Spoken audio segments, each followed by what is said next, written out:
Welcome to the Kevin Clancy Show. I've been in this game over a decade, and I knew I needed a place where I could run wild on my own solo podcast, where I tell personal stories, I deep dive into conspiracy theories, we rip through the current events of the day, and we do sit-down conversations with the most interesting people on the internet. Make sure you click subscribe so you don't miss an episode. What's up, you mutts? Coming to you live from the Casa. Every episode we start running that Saturday just for the boys. Coming to you live from Casa de KFC. I pulled like a high school move today. Something I haven't done in a long time, which is just straight up oversleep. Didn't wake up. I guess I must have turned my alarm. I remember one alarm going off, turned it off, went right back to sleep, wake up at 10 minutes to 10. And I called Nick and I was like, it ain't happening today, bud. I ain't making it in. We're done with this. We'll call it off. We'll do it next. The second I heard your voice, I was like, oh, he just woke up. Because I've gotten that call from like the rest of our team at least once each, and it's always been like, you could hear it in the voice that you're still laying down. I was like, yo, dude, just woke up. And I'll tell you why, and I'll explain why, and then we'll get into all the topics. The good, the bad, and the ugly. We got some fun stuff to talk about. Obviously, some horrific shit going on in New York City with the subway shooter. We have to touch upon that, unfortunately. But first, to set the scene while you're watching now here, straight from the 1 Minute Man desk, I'll tell you what happened. I wrote a blog. That's what happened. I wrote a fucking blog. I just got the notification. It just went live. It just went up now. I had this whole plan. I was going to wake up. I was going to publish the blog. I was going to let people read it. I was going to head into the city, do the show. We were going to be done after that. I have a nice fucking afternoon. It's beautiful out. And it all went to shit. So the blog is now live. And it's the reason why I am not in the studio today. It's because I was up till 3 a.m. writing this blog last night. So I mean, we had a full day yesterday. I had an interview. I did a bunch. I did like 4 1 Minute Man videos. We had a meeting, regular day, whatever. I get home, see the kids real quick, come home, start the Mets game. I watch the Mets game. I have to do a post-game video for that now because we're trying to grow the We Gotta Believe podcast and whole community. If you're a Mets fan or just a baseball fan in general, make sure that you subscribe to We Gotta Believe on YouTube, Spotify, Apple Podcasts, all that. We're really growing something very cool with like the Mets community, the same way that we've seen with the Red Sox and other teams. I think there's really something there that can grow into a very big franchise. So I've been doing that. And then I got a little text from a little birdie who creeps into my brain every 5 months. Nate Blog, one of the new editors, just creeps into my little fucking ear and he says, you should write a blog. He says, what would it get for me? Let me read you his exact goddamn text that ended up just blasting my whole day apart. He says, he goes, where is it? Can't even find it now.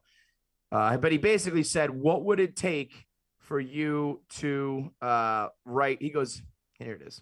He goes, how about you do one blog about that Jay-Z footage? I'll give you a hand job. I'll give you a Rimmy. Of course, Nate always takes it too far. Now I have the image of Nate giving rim jobs out. Now you have to suffer with that for that too. I have to think about Nate giving a rim job. You have to think about Nate giving a rim job. So if you don't know, yesterday there was this classic hip hop footage of Jay-Z performing at Summer Jam 2001, which was the concert where he first performed the song Takeover, which is where his beef with Nas started and Mobb Deep, but he just murdered Mobb Deep. So if you're a hip hop fan and you're my age, that concert and that beef and those albums and those songs are like some of the most important music you've ever heard. And there was, oddly, there was just like no footage of it ever. The only way you saw that is if you were in the building that night. I have no idea why there's like no other footage of it, but we've all heard audio of it. We've all heard secondhand stories of it. We've never seen it. And so 20 fucking years later, this footage drops. And, you know, guys like me and Clem and my boy Kaz and all, like every hip hop fan I know was like, holy fucking shit. I've been waiting for this for 2 decades. So I wrote this long blog. I think it's very good. There's more. Speaking of unearthed, I unearthed more KFC pictures from when I'm in like middle school. I'll text you those right now, Nick. Obviously, if you're listening, you're not going to be able to. Are they in the blog? They're on the blog. Yeah. Okay. Yeah. We'll pull them up. It's basically about, I don't know if you know this, but there was a music study done all these years ago that said you develop your musical tastes from ages 13 to 16. And here we go. Here are the pictures. So there's the one that everybody knows, right? That's the classic one. And now there's 2 new ones. I'm sorry, you know, today we're working with some weird. There's the second one. That's my man Dro. He's on Instagram, Dro Bottles. You give him a follow with a sick fro. And then the next one is the money shot. Look at those sweatpants. Look how big they are. God. That's me. That is me rocking the classic Sean John shirt. It has the logo in rubber. I know if you wore clothes like that, you know the exact T-shirt I'm talking about. The rubber shirt. I had on the, you know, it's on. Yeah, exact same one, exact same color combination. I had the white one with the blue. I loved Sean John growing up, bro. Yo, loved it. So I had the red one, and that kid's wearing the black one. His name is Poppy. His name was Dennis. For some reason, he went by Poppy. And I'm not saying like, hey, my Puerto Rican Poppy. I'm talking like your grandfather, Poppy, Poppy. And he played on my basketball team. And I mean, the fact that we dress the same is, you know, patently ridiculous. Like, what was I thinking? Why would I dress like a kid who I believe is from Haiti who goes by the name Poppy? We probably should be wearing different clothes. And so this blog here was all about me coming of age from 13 to 16, right as basically Jay-Z established like full dominance. So I was 13 to 16 from 1998 to 2001.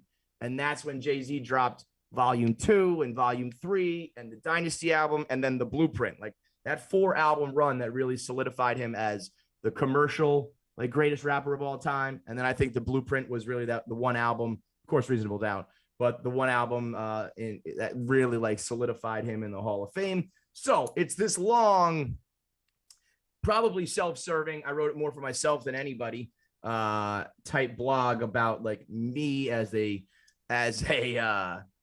called myself a transracial kid. I was born in a white body, but I thought it was really cool to be black at that point. And so I was listening to rap and playing basketball and watching all these black TV shows. And that rap beef was like the most important thing that ever happened to me. And I explained in the blog, and I think Za, you might agree with me that like I reached a point where I treated rappers and rap labels almost like athletes and teams. Yeah. Like I had loyalty to certain rappers and certain record labels the same way I do sports, and I'm arguing about who's better. And like I said, if there was something known as like fantasy rap back then where you could draft rappers and be in control of a rap label, I would have been all over that. I love that shit. It must have been like 10 times for you, because I mean we did that type of stuff. It's either in Zimbabwe, we were like throwing up either the West Coast, East Coast. It must have been 10 times for you actually. Yes, exactly that, man. It was like, that's what I said in the blog. It was like, I remember being like 7 or 8 years old listening to like Nothing But a G Thing and Regulate and all that shit. And then it was like Pac and Dre and Snoop on the West Coast, and then Biggie and Puff, and then Jay-Z took over with the East Coast. And it was like, I remember treating it like, you know, the Celtics and Lakers, like East Coast, West Coast, like who's the better franchise, who's the best players, who's the MVP. And so I write this blog, and I encourage you to go read it if you do like KFC blogs. The whole discussion I had with Nate was, you know, the same one we have over and over again. If you are a Barstool fan, you were all Barstool readers who then basically morphed into Barstool listeners because of the way technology and social media and the marketplace basically evolved. B, because of just business and logistics and money. And C, the way Barstool grew and made money, it just became a podcasting company and a video company, not so much a blog, which is a shame because I think we have the greatest blog, truly, genuinely. I think we have the greatest bloggers on the planet Earth on the roster, and there's no blogging. And I used to go through these phases where I would be like, I'm going to start blogging again. I'm going to write one a day. That's all it takes, just one a day. And, I'll make the people happy, and I'll exercise the fingers, and we'll get back to what we do best. When I say we, I mean me, I guess, what I do best. And then you try to do that. And as crazy as it sounds, it's very hard to do one a day, especially if, I can do one a day where you just grab a headline from the New York Post and you crack some dick jokes and press publish. That's basically 1 Minute Man now is basically what blogs used to be. I just, whatever comes into my head, rather than writing it down, I just say into a camera. So that's kind of the blog, the daily blog version now. But to really write good blogs, like long stories that, like I was comparing my upbringing to Jay-Z's career and rap as a white kid and Summer Jam and the beef. Oh, and then at the end, there's a little epilogue where I just talk about who won the battle of Ether versus Takeover. So to do that, it took me fucking like 4 hours. I never intended it. I started after I did my Mets video. So I started at like 11 o'clock, and I was thinking like, all right, I'll be done by midnight. No big deal. And then I get going, and I got to dig up pictures, and I got to listen to old music, and I got to add, a 10th, 11th, 12th, 15th paragraph. And all of a sudden it's fucking 3 a.m. The grind don't stop, man. It's a shame that there's no way to really figure out a balance of blogging and podcasting and videos that really makes sense. Like, especially as an older guy, I got bills to pay. We got other salaries to pay. I mean, Barstool becomes this huge media conglomerate that, I'll be honest, if I'm just blogging all day long, like, we're not bringing in enough money to justify half the salaries on the KFC radio team and half the cool shit that we do. It's got to be all in live shows and video and podcasts and YouTube and shit. I was wondering, I pitched the idea to Nate. I had two ideas. Maybe if I ever run this joint one day, we can do something like this. I said we should have $100,000 blog of the year prize. Yes. How sick would that be? The best blog of the year, as voted by, we'll give it up to the fans, but we'll also give it up to like in-house, like we have all the bloggers vote, all of the producers vote. Cause like some weird shit would happen where like, KB would write like a shitty blog on purpose and his legion of fans would vote it as like the $100,000 blog of the year.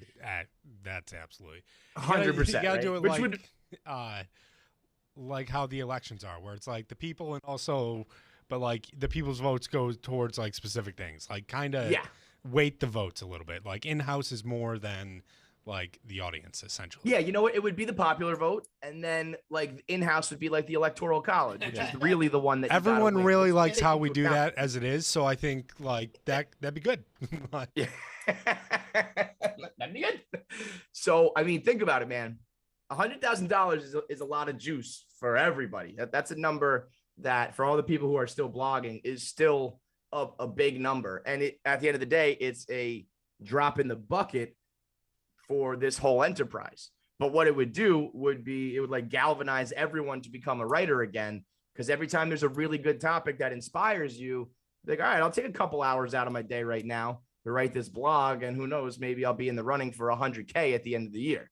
So that I thought would incentivize people the most realistic way, because people just, how do you incentivize people? Money. The one thing that has always been incentivized at Barstool is merch. If you put out a good t-shirt, a good hoodie, a good design, and it sells a certain amount, you get a bonus. And that's why everybody does merch. So if we incentivize individual things like video views or blog views or blog count, I'm sure people would do that as well.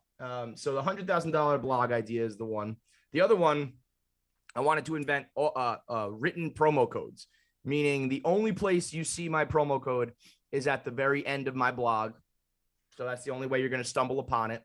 And then it's pretty much asking the readers to put their money where their mouth is. Because I always hear how much we love blogs and how we wish you guys wrote again.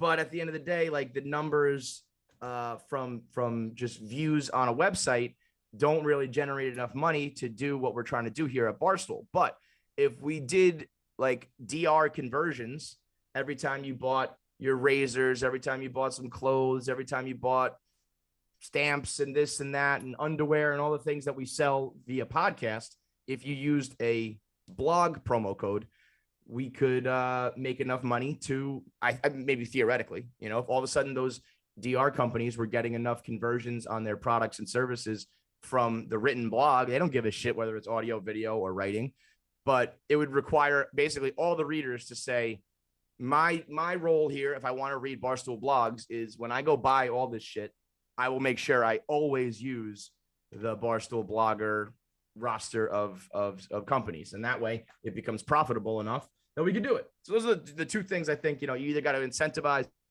the writers or incentivize the business partners, the clients. Otherwise, it just doesn't work to have me up till fucking 3 a.m. after the Mets game, after 5 videos, after the interview, after the podcast. I know when we talk about how hard the job is, people cringe because, there are construction workers out there and there are MTA workers out there now dealing with fucking terrorists and violence. And I know it's not the hardest job in the world, but it is difficult to balance. There's only so many hours in a day. So that's why I overslept. That's why we're doing it from home. Shout out to everybody behind the glass, Nick and Za and everybody else who helped set up this morning. Within like minutes, they were able to get the feed to my house. We're going to still be able to take calls. You can call in about 15 minutes, 888-STOOL-22. Didn't miss a beat. So we're here. Let's get into it. Let's start. I was kind of excited that this happened because like we're doing our live show all next week. And I've been curious about how we could pull off if we want to like bring shit in over Zoom and stuff like that. And the fact like the team was able to rip this together as fast as we did, like we're going to be able to pull off some cool shit. Yeah. And like, there's no complaints about audio or video or anything, right? No, it's all coming in very clean. Like, it's awesome.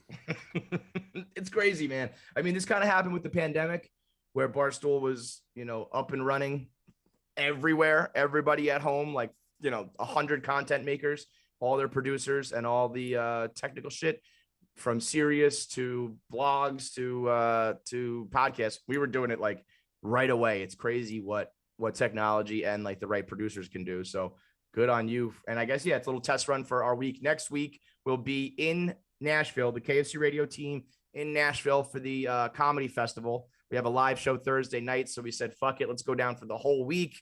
And we're going to get down with Bussin' with the Boys and Bert Kreischer and Nate Bargatze and all the comics, Shane Gillis, everybody that's down there is going to do the show. And we'll have a live KFC radio version, if you will, every day, 3 p.m. on this YouTube channel. So it'll be 3 p.m. local, so it's 4 p.m. Eastern. Okay, 4 p.m. Eastern time, which is the only time that matters. So let's speak in terms of Eastern time.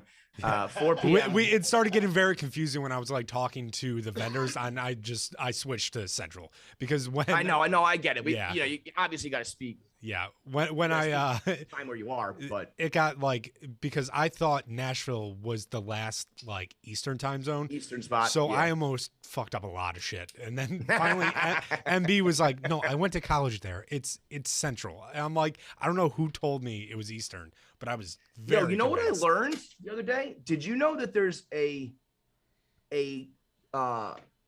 what's it called? There's another time zone east of Eastern time.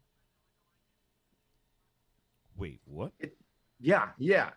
Hang on. It's like just in like Nova Scotia and gotcha. like another like little spot in Canada. It's so weird, man. It's like a fake, like I'm trying to find this map. It's like I've never seen it before until like last week when we were talking about daylight savings. Here we got it right here. Yeah, what's it called? It's like so I don't have the name. See that little like that little teal one right there is No, wait. Yeah. See how there's like the little tip of America is also that teal color instead of that green color? Yeah. Oh, okay, right here. That last little bit, like a little bit lower, like down towards where like Maine would be. Oh yeah. Yeah. You see how that, like, it just jumps in there? It's like, Halifax and I think like Newfoundland. And it almost is actually, it like loops around kind of. So it's almost like directly in line with Maine, but somehow it has its own, and it's a half hour. It's not a full hour. So it was like 3:30 instead of 3:00, which is like, what are we doing here? So it's called, imagine if you live right on the border and you got to deal with a fucking 30-minute difference. I've always wondered how people on the border live, because there are just like arbitrary lines, right? Where like you might live on this side of town at 4:00, but you drive 30 minutes across an imaginary line to get to work. Yeah, I forget what it is in Indiana, but there's an area where you literally are traveling to a different time zone for work and then traveling back. It makes your whole life's got to be fucking jacked up, no? Oh yeah. I'll tell you what I would do though. Great idea if this doesn't already exist. I would own a bar that's right in the middle. And at 2 a.m. or whatever time your city cutoff is over here, everybody just walks across the other side of the room and keeps the party going. There is a street, and so it borders Tennessee and Virginia, and that's what separates them. Literally, if you're on one side of the street, you're in Tennessee. The other side of the street, you're in Virginia. And is it like in the middle of nowhere, kind of, or is there like a city? It's called State Street. It's in Bristol, Virginia. It separates Bristol, Virginia, from Tennessee, I believe is. So it's Bristol, Virginia. I'd imagine it's rather like rural, so there's no like nobody living right on the border there, but there's got to be some people out there that deal with both, and it's a fucking, and then imagine having a half-hour difference. It's just, what a mess. Anyway, I don't even know why we're talking about that. Oh yeah, so Nashville. So we'll be in Nashville. Subscribe to the YouTube channel. We'll be live every day at 4 p.m. Eastern, 3 p.m. where we are. The thing is, everybody lives on the East Coast. I know when people are like, oh, what do you think that the East Coast is all that matters? Well, like 76% of the country lives on the East Coast. There's a few people on the West Coast, and then a bunch of nobodies sprinkled in the middle. So yeah, it's kind of crazy when the NCAA championship tips off at like 9:30 so that we can satisfy like 11% of the country. Who gives a fuck about you guys? 76% of us are trying to go to fucking sleep. It's just numbers, man. Sorry. We all cram into the fucking East Coast like a bunch of morons. Give us, at the very least, can we have the time so you guys can get out at like happy hour and watch your game? No. I want to be able to go to bed because we're all morons who cram ourselves into fucking New York City and live like a bunch of fucking rats crammed into the subway dealing with lunatic fucking shooters who might kill us. Some of the scariest shit that I've ever seen that I've been worried about, like literally my whole life. I used to write blogs about the, I always wrote the top 5 New Yorkers' irrational fears. And they include things like walking on the subway grates and having them break and fall through. Although that's like a dream of mine because I would love to sue the fuck out of the city. Sinkholes exploding. What's that? Sinkholes exploding. Sinkholes exploding, falling through the grates, air conditioner units falling on your head, falling ice from skyscrapers, fucking impaling the top of your head. And then I always said then you get down to the subway. And one of the irrational fears is people pushing you off the tracks in front of the train. And now, unfortunately, that actually has happened a couple times. But for the most part, considering how many people take the subway all day, every day, it's something like 0.01% chance of getting pushed. But what I never thought was that irrational was violence from a person inside, like terrorism in the subway or in the subway platforms. Because you got everybody crammed together, underground, only a couple exits, and nobody gives a fuck. Nobody's paying attention. Nobody's looking out for each other. We tried to do the whole, if you see something, say something. But now that there's Wi-Fi down there, everyone's got their face buried in their phone, got their headphones in. They can't see, they can't hear. And anybody who wants to just take a gun and open fire or fucking roll a bomb in there, you're going to get mass casualties like no problem. It seems like, I hate to say it, but it's like surprising that it hasn't happened more often. And so the nightmare comes true on Monday morning, the N train in Brooklyn. as soon as it left the station. So you're stuck between two stops, can't get off, train is moving, conductor doesn't know. Guy drops a smoke bomb, puts a gas mask on, and opens fire with a 38. They said he shot 33 times. Thank God they said the gun jammed. And that's the only reason why there weren't more injuries and no fatalities. I cannot believe there are no deaths. And I don't know if there's anybody on like critical care or on life support or anything like that. But I think at the moment, it seems like it's just injuries, which is not to downplay it, but thank God. I mean, if you told me that somebody just blindly was shooting into a crowded subway car, I would have guessed like at least 30 people dead. I don't know how everybody survived. And thank God for the gun jamming, which I guess is a real thing. I feel like that was like a movie scene where the bad guy's like, click, click, click. And it's like, oh, the gun jammed. And the guy kicks it out of his hand. But I guess it can happen in real life. So thank God for a little divine intervention there.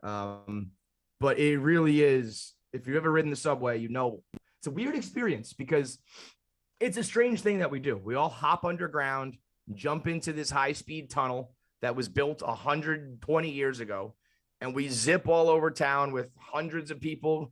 I mean, at rush hour, it's inhumane. It looks like those videos from Tokyo where people are jamming into the door and the doors are closing. You're packed in there ass to dick with people sweating and the crazies and what's cool about the subway is it's the great equalizer. If once you're really rich, you don't ride the subway anymore. But even if you're wealthy and well-to-do, the best and only way to really travel fast around the city is the subway. So you get down there and you get the range from homeless all the way up to like, you can be a fucking millionaire and still need to ride the subway. You got rich people, poor people, regular people, famous people, skinny, fat, white, black, doesn't matter. Everybody's down there and you're all in the same struggle. And there's almost like a brotherhood there. There's like an allegiance there. And you got the crazies who are doing performances and are causing fights and they're getting naked and they're pissing and they're shitting. And it's almost like we all become one with the subway, just like, let's try to survive this in a figurative sense. Unfortunately, on Monday, we had the literal sense of let's try to survive this. The videos, I don't know if we can pull some of those up, Nick, from Twitter. The viral videos were like truly just right out of a movie, like My Worst Nightmare, where you can see the smoke coming out of the car and people are stumbling. I actually don't know if we could put those on YouTube. YouTube has like very strict gun violence rules and stuff like that. Man, I'll tell you what, I understand why. On the one half, I understand why. Can't be showing people getting shot and blood and gore. But tell me why we can't put that up. But the alleged shooter, who they have now named as a suspect, is allowed to post on Facebook and YouTube all of these like manifestos, all these like racially violent manifestos talking about how like there needs to be a race war. What's the guy's name again, Za? Frank James, I believe. Frank James. He's a 62-year-old, I believe, black man who if we could put the picture up of him so at least people can be on the lookout for that. I know that's on the screen right now. Yeah, I know that's a little bit silly, but at the same time, crazier things have happened where you post it and the right person knows the right guy, where to find him or whatever. So Frank R. James is the main suspect. I don't know how that works, like person of interest, main suspect. The thing was the smoke bomb was lit and he ran out there with a face mask, gas mask. So it's probably hard to tell exactly who he is or what he looked like. I also read quickly that the NYPD fucked up and like didn't shut down all of the trains at that station. So where they stopped was like a hub. So he was probably able to just hop on another subway and just zip out of there, right? Yeah. So there were people. I saw like people jumping onto another train from like the footage that was coming out.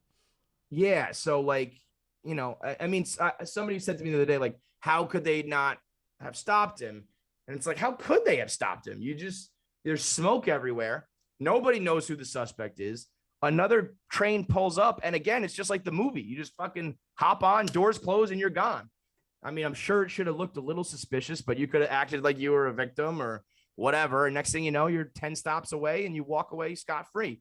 So it's actually crazy to me that I always find it pretty impressive that they either A, stop these things from happening before they occur, B, catch the person right away, or at least in this case, know who it is pretty much immediately. And now we at least have a person, a suspect. And I would imagine you do like, almost a manhunt sort of situation like they did in Boston, where like you got to find this guy because he's already crazy. And now he knows like his back is against the wall. And this is like his last hurrah. Eventually the doors, either you have to live on the run your whole life or the walls close in. So you might as well.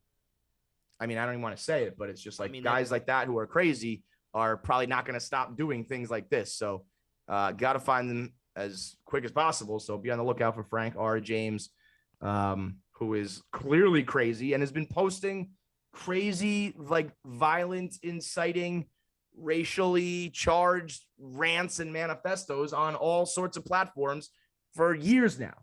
I can't post a video of fucking, Jay-Z performing, but this guy is allowed to run scot-free and, preach all this crazy, violent nonsense. It makes no fucking sense. The rules of the internet have always been completely bullshit. And the Zuckerbergs of the world and the people who control the algorithms and whatnot are some of the most hypocritical people on the fucking planet Earth. And I don't care about the content and the views and stuff, but it's like, let's make sure that the crazy people who are maybe inspiring terrorism and violence and making the world an even more divisive place aren't allowed to post, because you're pretty damn like, they are real quick to catch something with their filter or their algorithm that stops, a media company from cracking a joke. But hey, the terrorists out there are able to run free. Manhunting is a young man's game, my friend. I actually, the manhunt, as I hate to say fun, because that's the wrong word in a very serious time during the Boston bombing. But there was this element of like the internet and the regular public, like almost, being involved in the investigation. Although as much as that was interesting, it was also probably very detrimental to the police work. And I remember being like, we should probably stop this now, because a bunch of guys just like fucking around on the police scanner, giving out false information or anything that's supposed to be on a private channel, probably not helping catch the bad guys. So I will not be manhunting. But I don't know if you mentioned in the whole spiel, Kev, the camera's not working. The cameras at the station. Oh yeah, like the camera down in the subway. Yeah, I mean, which is again straight out of a movie where it's like, get us the footage, and then some cop has to be like, Sergeant, the cameras weren't working. Like, what do you fucking mean the cameras weren't working? But unfortunately, this is kind of, I hate when people politicize things too much, because this is, I mean, it's politically driven in the sense that it's this like socioeconomic, racial, terrorist, but it's not like a Democrat Republican thing. I know people are like, oh, this is what you get when you vote Democrat and the city's running wild with crime. And I think we've seen crime with every side of politics, but I do think it's political in the sense like the MTA is trash. We are talking about defunding the police. We don't have the right cameras. We don't have the right security. Like, they haven't updated things for the last 100 fucking years down there. Like, of course the camera wasn't working. Of course it wasn't easy to just like shut everything down. Of course it wasn't easy to, we didn't have updated technology and infrastructure to make something like this not possible or to stop it right when it happens. It's a wreck down there. It's always been a fucking nightmare. And like I said, it's surprising that it hasn't happened more often, unfortunately. Did you hear about the sinkhole explosion in Times Square? The what? That happened like 2 days before this event? No, what happened? Oh shit! I thought you were aware. So it was like back-to-back days of just shit happening in New York. So a sinkhole in Times Square apparently exploded and sent people. I thought you were just saying that like, I've heard of that before. I didn't know it happened recently. Oh no, I thought you'd heard of it. That's why I brought it out. I was like, sinkholes exploding. It was literally 2 back-to-back days of just shit popping off in New York. And that it was just one of those like holes in the street that we see where they usually just throw an orange cone inside of it. Yeah, and then the smoke was, you know how the subway thingies with the smoke, it just came up and it was just covered in and white, and yeah, you can see some of the Dude, videos. I can't tell you how many times. Oh shit! I can't believe I missed this. Wow. Yeah, it was. I mean, yeah, if you're in Times Square and a fucking sinkhole explodes, you're absolutely thinking terrorism, bomb. Let me run for my life. That must be terrifying. Yeah, so I can't tell you how many times I have walked right through those big white puffs of smoke that are coming up from underground, and it just gets in your mouth and in your eyes, and it's like it doesn't smell like regular smoke. I'd almost prefer it that it would just be like smoke, but I know that it's all sort of like some sort of synthetic, fucking gross underground waste, toxic smoke going in my mouth. And if one of those just fucking exploded, I would be running for my life. This place is a nightmare. I've been saying it forever. It's the biggest shithole in the world. I don't know why I live here. I want to leave. I just need to get basically all of my family, round them up. I'm going to get my Barstool money next year. I'm going to pay for everyone in my life to move. I'm going to be broke, but I'm going to get out of this fucking city. I'm going to South Carolina. We're moving to Charleston, Nick. Pack your bags. Going to finally open up that, what was it? You wanted a bowling alley? A bowling alley. Yeah.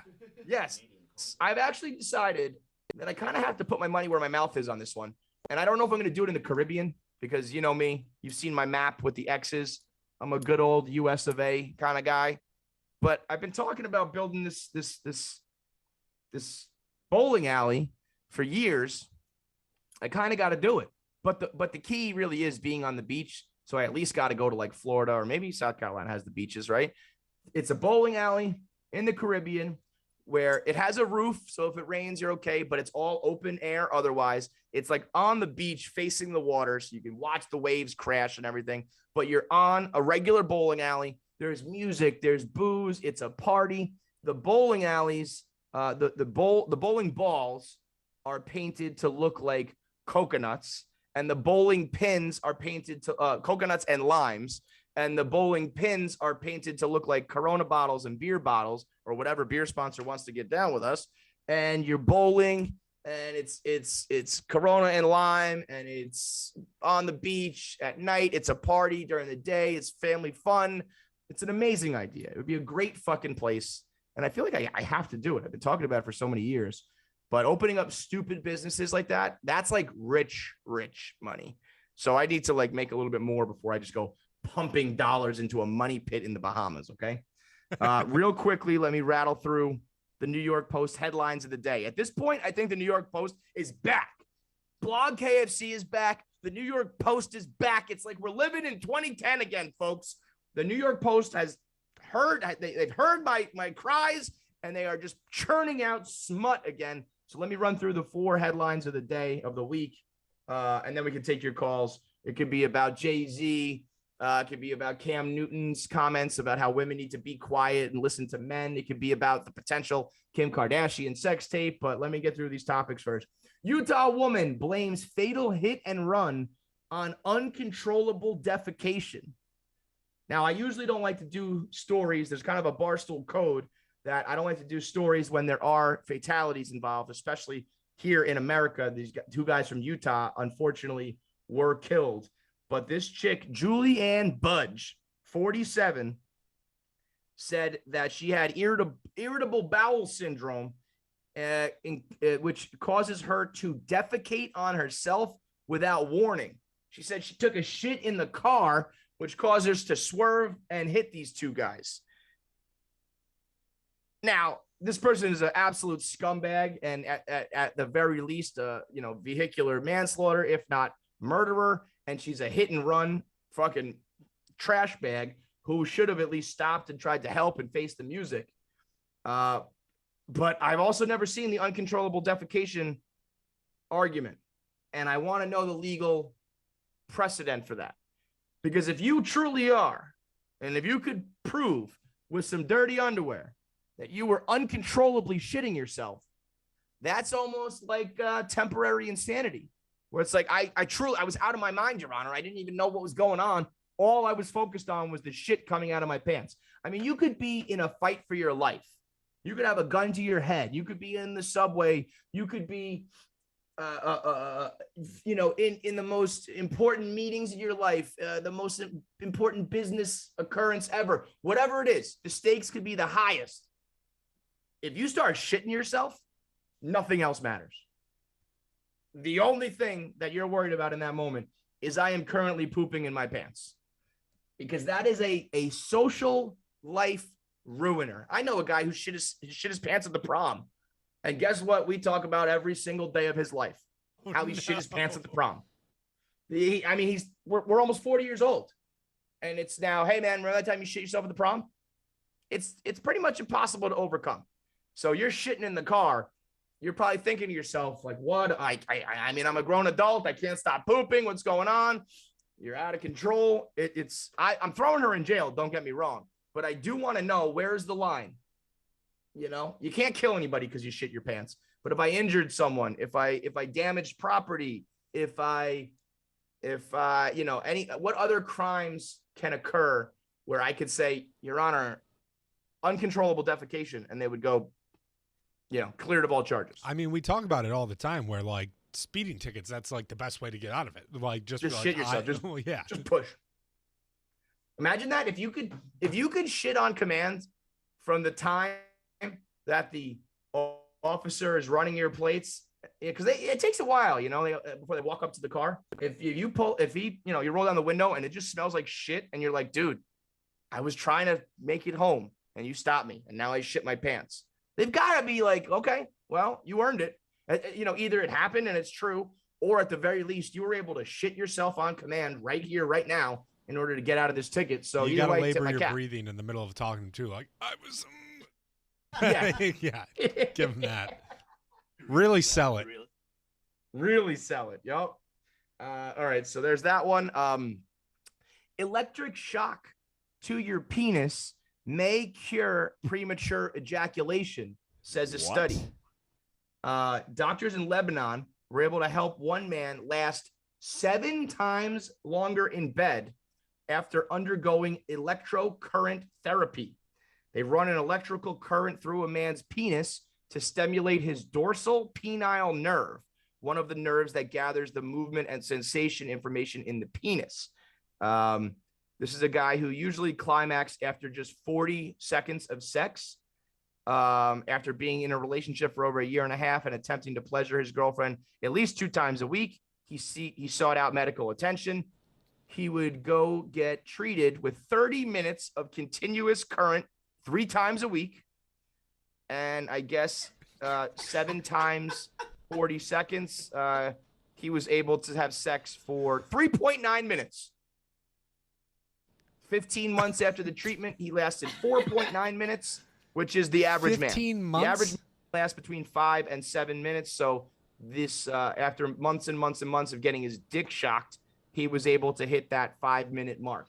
If your girlfriend after a year is like, hey, maybe you should electrocute it, see what happens, and you do it for 15 months and you're only at 4 minutes, like 4 minutes isn't bad, but it's like, no, it's not great. If I'm getting my dick shot, if I'm going to electrocute my dick 30 minutes a day, 3 times a week, I better be a fucking stallion. I better be fucking too long. I want to have girls tapping out, being like, honey, I'm sore. I can't anymore. I want to be like fucking American Psycho, looking at myself in the mirror like, yeah, because I got electrical dick. That's right. My dick's got electrical current running through it. King Kong ain't got shit on me. But if I'm just fucking for 4.9 minutes, don't get me wrong. I say the perfect amount of sex is 13 minutes. And if that includes 5 minutes of just in and out stroking, I think that's a good amount of time to actually be fucking. But not the cost. The juice is not worth the squeeze here. You know what else studies show cures premature ejaculation? Not caring when you come. Like, whatever, dude. I'm not saying you shouldn't worry about chicks. I'm not saying you shouldn't care about their pleasure. You should try to last. If you can't get it done with your dick, you should learn how to get it done with your mouth or your hands. Don't leave her hanging. Make sure she's happy and satisfied. Has he tried but alcohol? Also, huh? Has yeah, he tried alcohol? Just have a couple beers. You'll get to 4.9 minutes. You get a Roman swipe. Use promo code KFC at GetRoman.com. Go to GetRoman.com/KFC. You rub a little piece of fucking napkin on your dick, and you don't have to electrocute your penis all week long. And at the end of the day, really, you could just not care about this. If you just come and you're like, I don't know, sorry, I came again. Life goes on for you and her or him, whatever you're doing. It's not the end of the world. So don't go electrocuting your penis, 3 times a week for 30 minutes. We've also got the dummy who shoved a 4-pound dumbbell in his ass and needed emergency service 2 days later. The picture here, I don't know if you can see it if I hold it up. Do you see that thing? It's like a fucking heavy duty metal dumbbell. And it's not just like your old, it's like a thick metal pipe, 4 pounds up your ass. And he obviously couldn't get it out and needed surgery to remove it. I've always said, if I get something stuck in my ass, that's going to the grave with me. There is no scenario. Yeah, there it is. Look at that thing. That's like that looks like a lead pipe, man. And 4 pounds just sitting in your butt like that. If I ever get something stuck in my ass that can kill me, that's my cause of death. Write it in my obituary. Because there ain't no way I'm going to the hospital and being like, excuse me, sir, got a remote control car up my ass. We need to do something about that. Nope, that's just going to kill me. If I get my dick stuck in something, if I get something stuck up my ass, I played too fast and loose. I flew too close to the sun on wings made out of, butt plugs. It is what it is.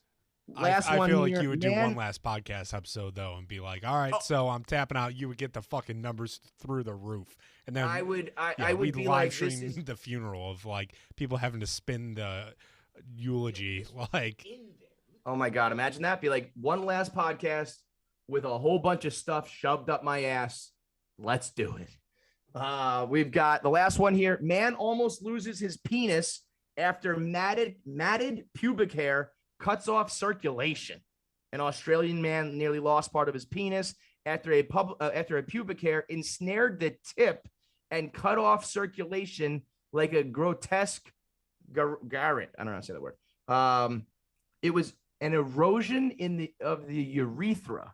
It was basically like a tourniquet where the hair became tangled around the tip and cut off. It was a 57-year-old uncircumcised Australian man, reported extreme pains and swelling for 2 weeks.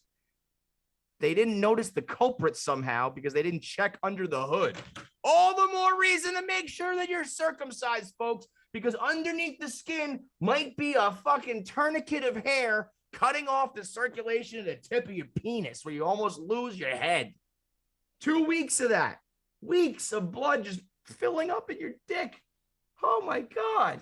Steroids couldn't alleviate it. They finally examined the foreskin and found a complex hair tourniquet of short matted hairs.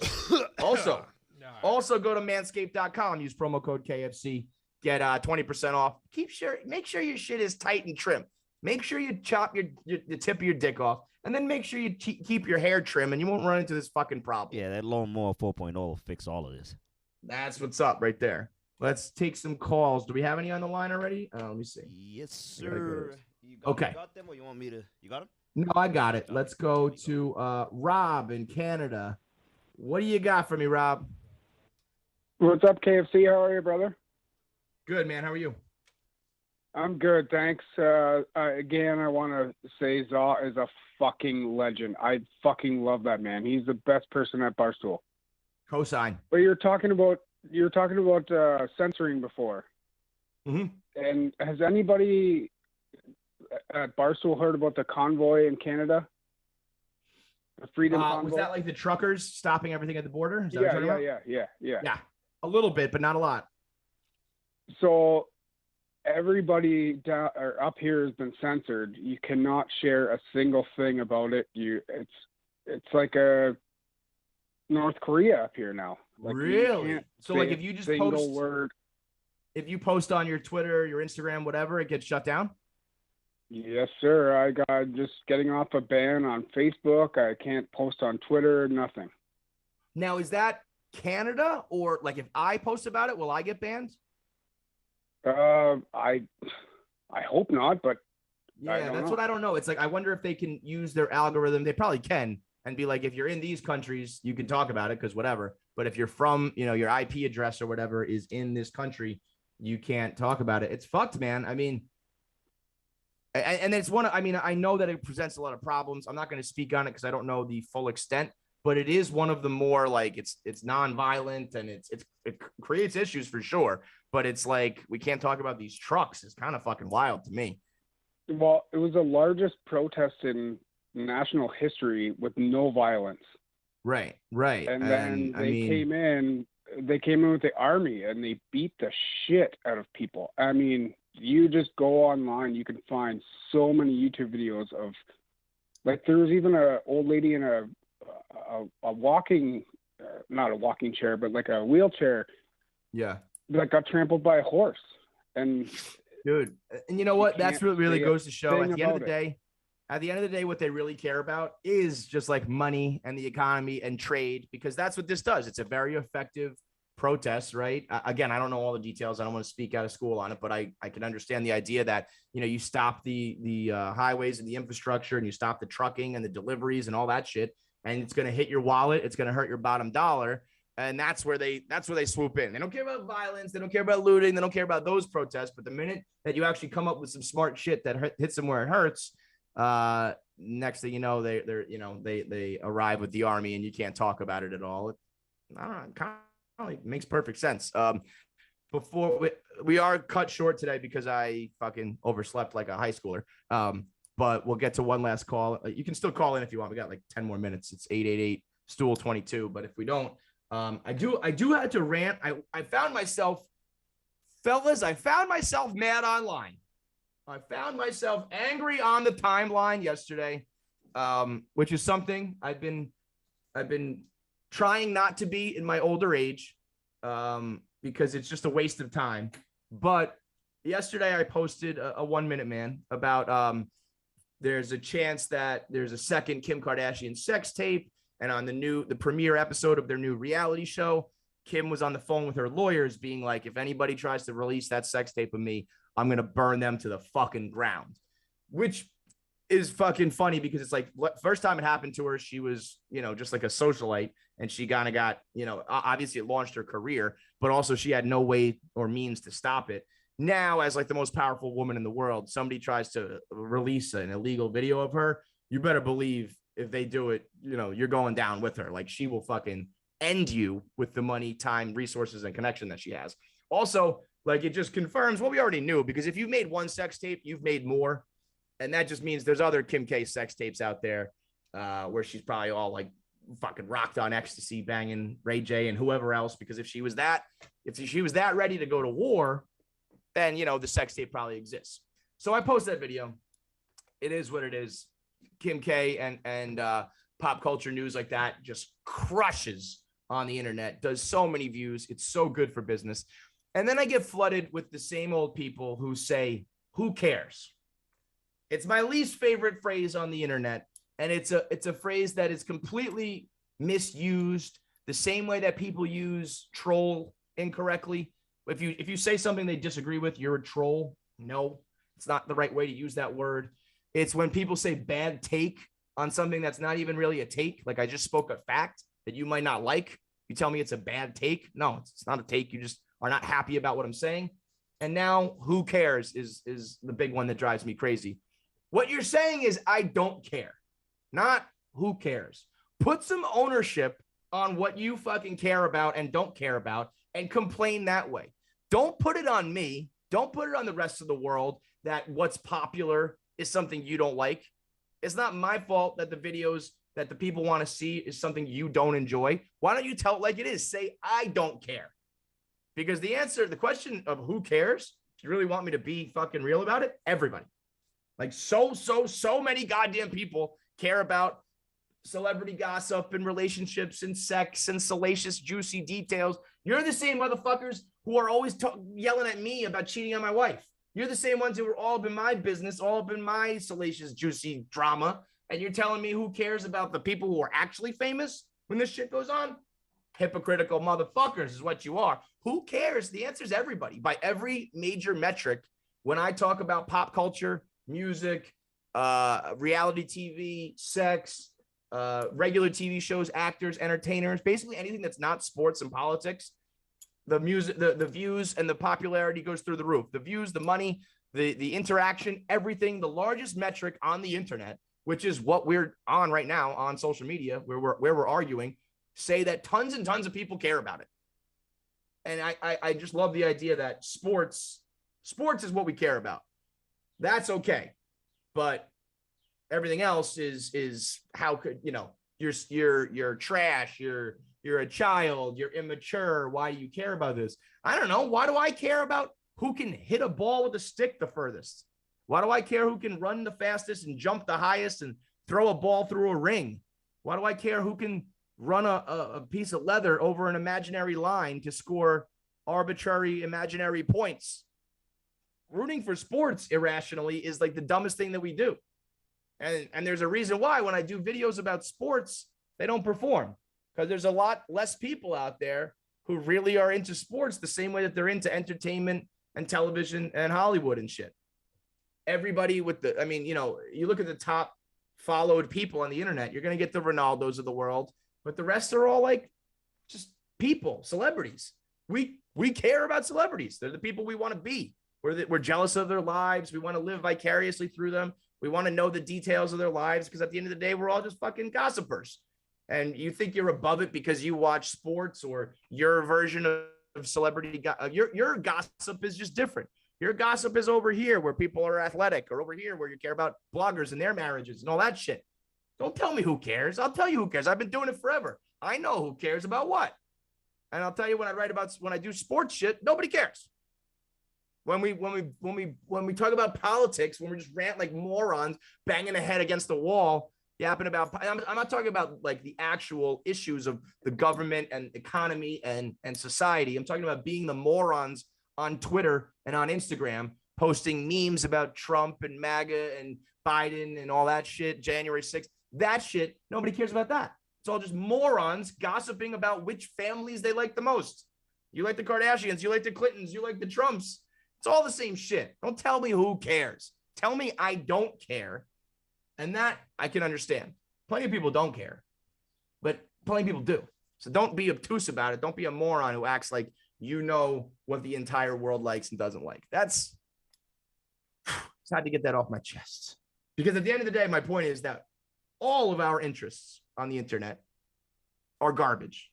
It's either gambling in sports or fantasy sports or gossip or like shitbag political arguments or deep, dark, weird fetish shit on the internet. I mean, we're all scumbags here consuming the worst of the worst content. So don't yuck anybody else's yum, as Feidelberg always says. Last call of the day. You know how we finish it up. It's my man, Corey from New York. Corey, on the air. What do you got for me, pal? Good morning, my genius friend. How are you, fellow genius? I'm great. A little upset because you got a two game lead on me right now, with the Mets being 4-2, Red Sox 2-3. So it's all right. I mean, it's a long year, my friend. We're gonna, we'll revisit this bet come September when we know where both teams stand. But as of the moment right now, yep, Mets doing well. Hey, I've been watching them at home, so I'm keeping up to date too. So I feel both of our interests are aligned because, as always, I want whatever's worst for the Yankees and best for the Mets. So every night I'm pulling for the Mets and Red Sox and basically the rest of the AL East. Right now, watching Toronto, woo, wagon of a team. Watching the Mets right now, shutting out the Phillies, going for the rubber match today. Actually, in about an hour, I'm going to get some day game dogs. I'm going to watch the game at 12:30. Mwah, beautiful day. Sounds like a perfect day to me. Yeah, it is. So, I mean, we're going to wrap it up. So I just need you to tell the people exactly who I am and what I am before we leave, as always. You are the most underrated genius in the world, standing next to me. Thank you, sir. He speaks nothing but facts. All right, that's it for me. Next week, we'll get back on track, back in studio, and we'll do a full hour and a half to get to all your calls and whatnot. I will be going to watch the Mets game, 12:30. I think it's like a 1 o'clock start. So check out Gotta Believe Pod on Twitter. Subscribe to We Gotta Believe on YouTube if you're watching now. And follow us on Instagram, We Gotta Believe. We're doing post-game reactions called Put It in the Books. I have a 1 Minute Man spinoff called 1 Minute Mets. Really trying to lean into this Mets thing. Baseball at Barstool is kind of open for the taking now that Starting Nine is not here any longer. So really want to lean into that and build something cool. So if you're a Mets fan or a baseball fan in general, check us out at We Gotta Believe. Listen to us weekly. Check our post-game wrap-ups. And I'll see you mutts next week for another episode of The Kevin Clancy Show.